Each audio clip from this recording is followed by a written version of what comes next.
Happy New Year. It's so wonderful to see you in 2022.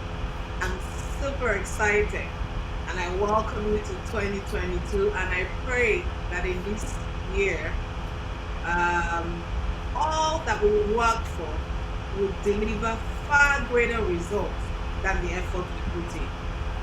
Okay, so this is our first episode this year and our 16th episode in the course of this, transmissions and this video.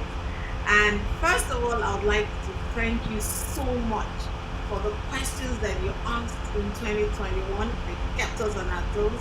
They were very exciting and were very incisive, and it cost us to do quite a lot of work at the back end to make sure that we deliver the right answers to you. So kudos to you. Thank you very much. And before we go into our session today, I would just like to make an appeal.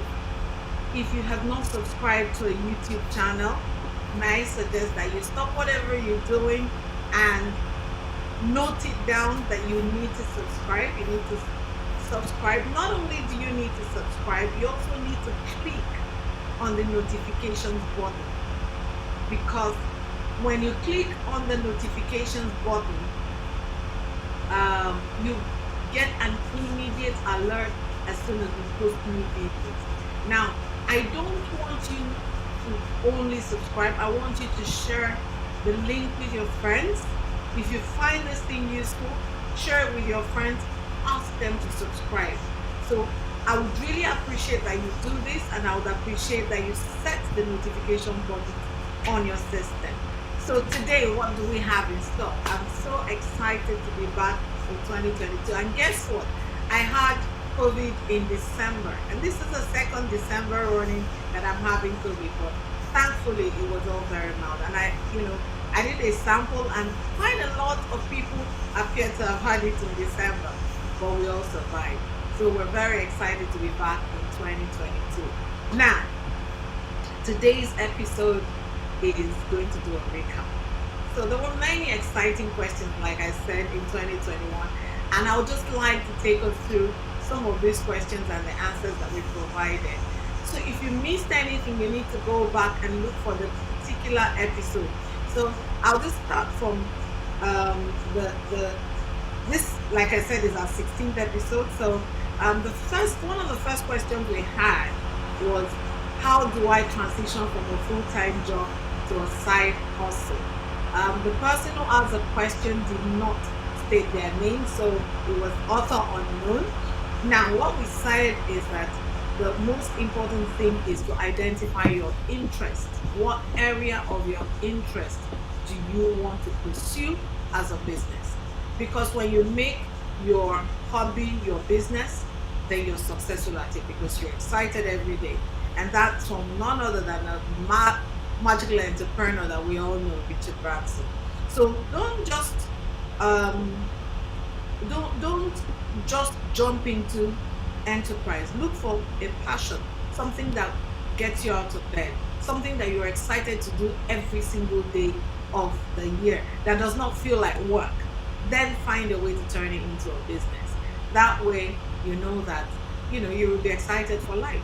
Okay, then the second question we treated was how to manage our cash flow, especially for entrepreneurs who tend to sell on credit because they're trying to build a customer base, and there's some people who have delays in getting customer payments and their book will not balance at the end of the day.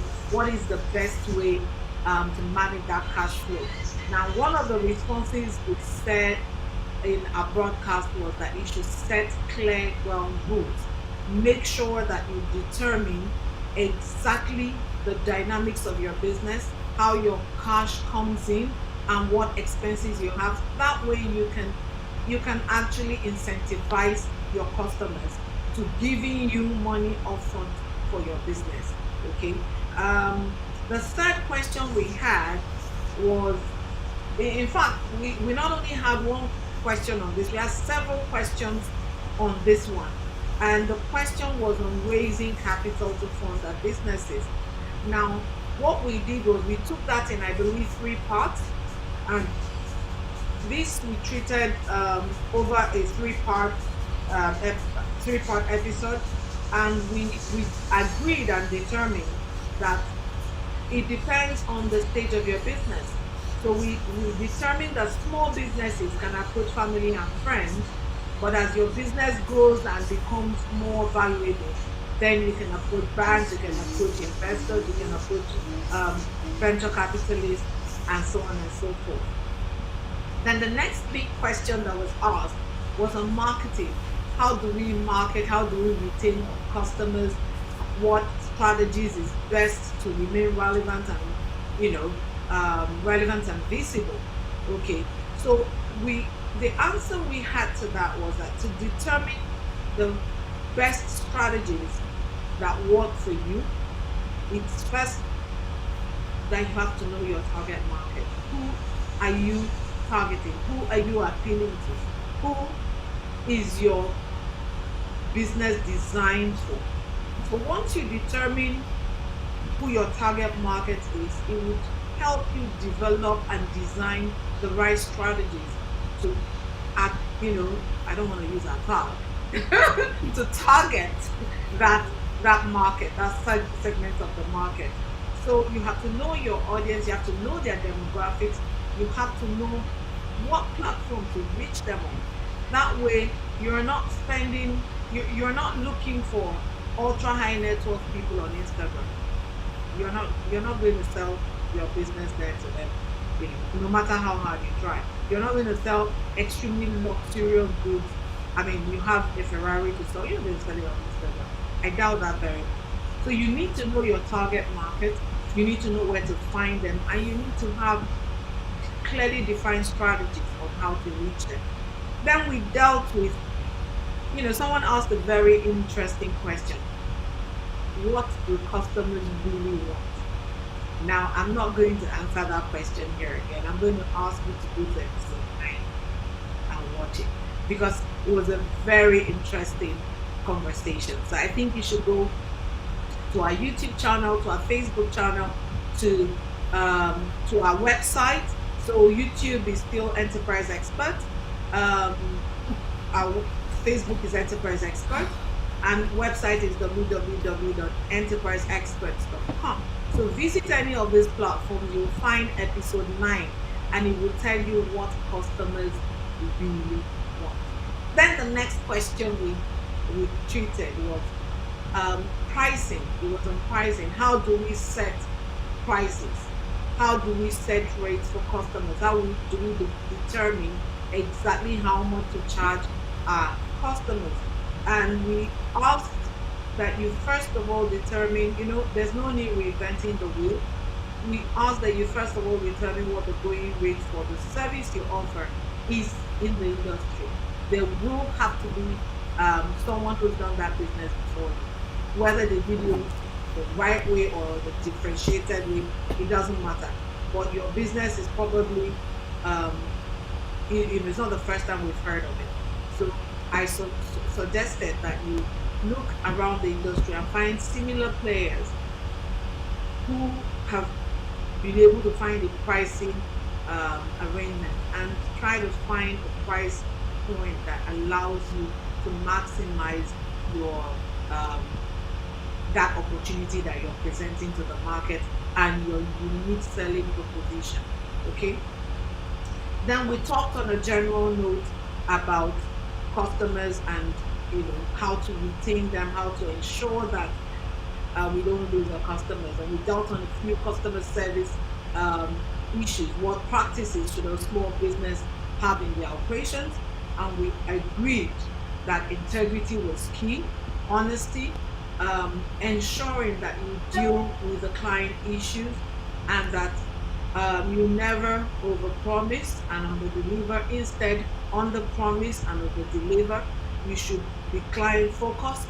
You should know what your customers want, and you should try to to find the right way to sell what they want to them in a manner that is most acceptable to them. Okay.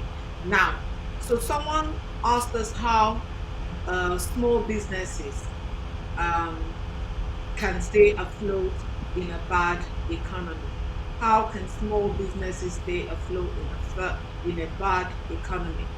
Okay, so the answer we had to that was that there were external um, factors and there were internal factors. And we felt that the internal factors that influenced your ability to stand or withstand a bad economy or bad circumstances around you, or bad markets around you, would naturally come from the inside of you. So it's about your resilience.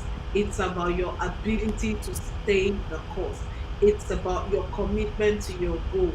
It's about having a can-do attitude, a winning mentality, a never giving up mentality, ensuring that no matter whatever it is that is going on around you, you are focused on your goals and you're telling yourself that, look, if I need to reinvent, I will reinvent. Whatever it takes to remove that you have to do, you will do. Okay. And the external factors will then be driven by competition, by, you know, how else you can navigate the market very quickly, how nimble you are, how flexible your strategies are, and so on and so forth. And so it brings me, I believe, so that's to the end of, and we try to compress this very succinctly because, as always, we don't want to keep you beyond 10 to 12 minutes. So, thank you for logging in and for coming in to watch this episode that brings us a summary of what we did in 2021 and sets the tone for our Sure. 2022. Do not forget to subscribe. Do not forget to um, click on the notification button. Do not forget to share with your friends if this has been useful to you. I look forward to seeing you next week, Tuesday, same time, 8 p.m. Please, please, please subscribe. You will make me really, really happy. It will make me know that this is a worthwhile exercise. I really would love to use this medium to thank all those who send us questions and ask that, please, if you've never sent us a question, think of one and send it. I look forward to seeing you next week. Have a blessed evening. All the very best. God bless you. Night.